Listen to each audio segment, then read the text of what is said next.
Welcome to the Pope's Digest. Today we're covering the address of the Holy Father, Pope Leo XIV, to representatives of the media. Now, I'm sure many of you that are watching this have seen or heard or possibly even read one of the hundreds, thousands of different reviews, takes on the messages, addresses, homilies that Pope Leo has already produced in the very early days of his pontificate. Today we're going to cover one that quite frankly hasn't been covered very much by the media, in an ironic twist, since it is addressed to the media. So let's start.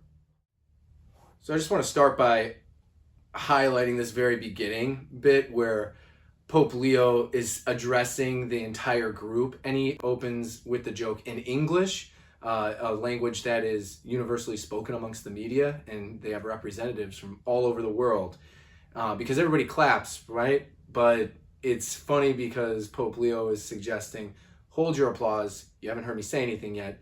You might hate it. So it's good that you're applauding now. It'll be better if you're applauding at the end. But let's get in here. It says, brothers and sisters, I welcome you, representatives of the media from around the world, and say thank you for the work you have done and continue to do in these days, which is truly a time of grace for the church. So I just wanted to highlight this bit that says, thank you for the work you do or have done. This is important because of two reasons. Pope Leo himself has taken the name Leo XIV, and in a previous letter has made this address known that he chose that name in homage to his predecessor Leo XIII, largely because of the connection between the Industrial Revolution, which occurred during the pontificate of Leo XIII, and his pontificate, which he sees as entering into this new digital revolution powered by AI. At the center of all of that is the work that we do, okay? So thanking these media members for the work that they do is connecting the work that we do in our jobs and the value that it holds for our society. So moving forward, Pope Leo decides to use the Sermon on the Mount and Jesus's words, blessed are the peacemakers.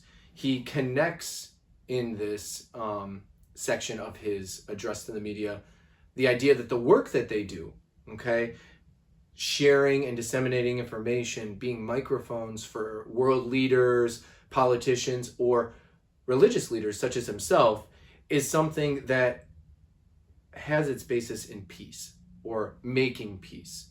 They have an effect on making peace. Now, peace and unity is a highlight of almost every pope in human history. Pope Leo is setting a precedent here that he is no different. He's also making the center of his message Jesus. Moving forward, okay, Pope Leo then talks about how, let me therefore reiterate today the church's solidarity with journalists who are imprisoned for seeking to report the truth. Now, he highlights reporting the truth multiple times, service to the truth, reporting of the truth, all throughout this address.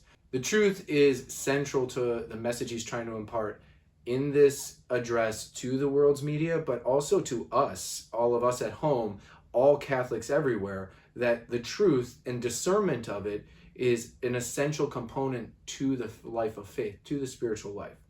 How do we discern what the truth is? How do we go to Jesus, as he says, and use Christ as our guide?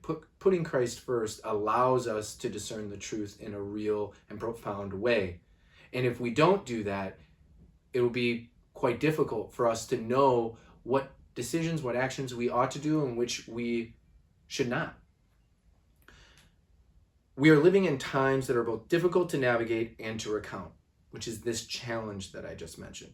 They present a challenge for all of us, but it is one that we should not run away from.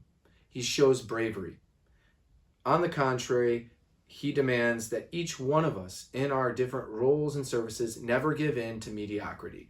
And that's the part that I'd like to really finish on. And that's the part that Pope Leo really brings as a challenge, not just to the media, but to us as well, is good enough isn't good enough. Christ calls us to more. He calls us to never give in to mediocrity. And as the vicar of Christ on earth, Pope Leo is doing the same. He's encouraging us to seek the truth with Christ as our guide, and he is encouraging us to never give in, to be perfect as our Father in heaven is perfect. Thank you, and see you next time.